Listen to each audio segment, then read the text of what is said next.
Hello guys, gandang hapon guys. Papunta na tayo sa gabi. Paggabi na to no. May share lang tayo dito guys. Itong isang fish freezer guys, yung kundura to no. Yan. Yan ang ano niya kundura, tapos R600 yan no. Ito yung ginawa na ano no. Ginawa na kundura na cheese type freezer na bago sila nakarating sa inverter no. Itong ganitong inverter yan. Ginawa na lang inverter, ganito na lang ang compressor ang gilagay nila no.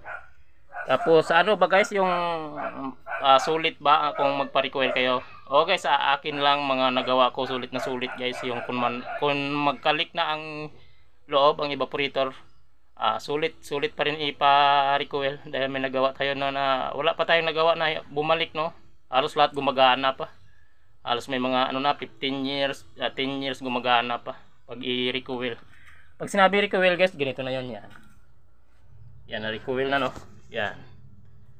Bagong tube na copper tube na, bago. Ito no. Okay na, matigas na. Recoil, simpleng recoil lang to guys no. Ayan.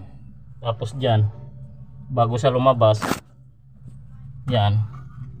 May nilagay tayo na accumulator bago lumabas doon sa compressor no.